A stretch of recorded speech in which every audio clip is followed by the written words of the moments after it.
Joining us now is chair of the Sri Lanka campaign and for peace and justice group, Sharu Latahol. Good to see you on the Sky News. Thank you very much indeed for your time today. I mean, these protests have been going on for some time. It just shows is it just the deep economic turmoil that is gripping the country? Is that what's caused all this? I think that the spark it has been ignited by the dire economic situation, which has led to a humanitarian crisis.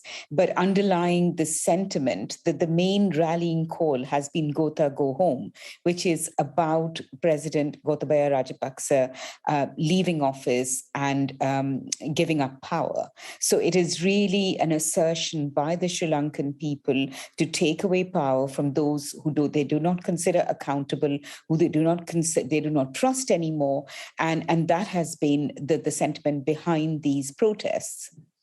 And how have the government responded? I mean, we've heard today, haven't we? Prime Minister Wickremesinghe has agreed that he would resign. So is that going to do anything to dampen down these protests, for instance?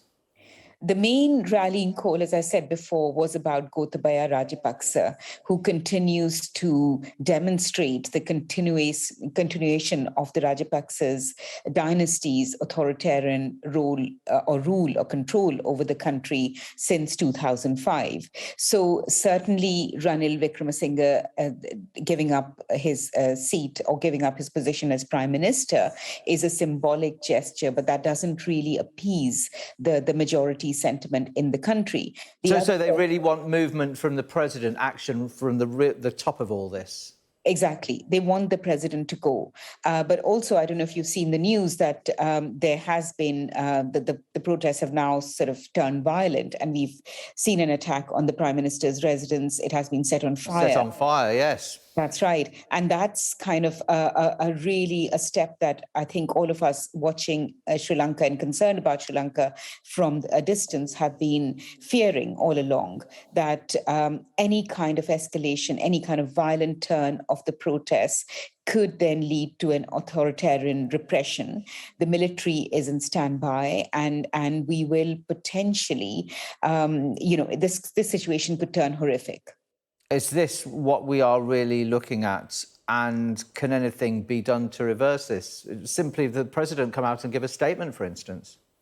The president, we don't know where he is at the moment. There are indications that he's left the country, that his family members have left the country. It's not really clear, where the president is, whether the president's sort of calling for peace and quiet or non-violence will actually anger the crowds much more, who just want to see a resignation. So I think if we want to see a quelling of the protests, the first thing and the next thing that should happen is that the president should tender his resignation. We really are in a danger zone now. Is that how you describe it, with things intensifying? I think things are very precarious in Sri Lanka. On one hand, there's a dire humanitarian crisis. We've seen people dying, queuing up for fuel, essential commodities. Surgeries have come to a halt. There has been a severe clampdown in terms of supply of essential goods. So there is that. And then in addition to that is the disillusionment of the public that nothing is happening. Despite this very horrific situation developing, the government is not responding in a manner that they should be responding. There's no responsible response by the government.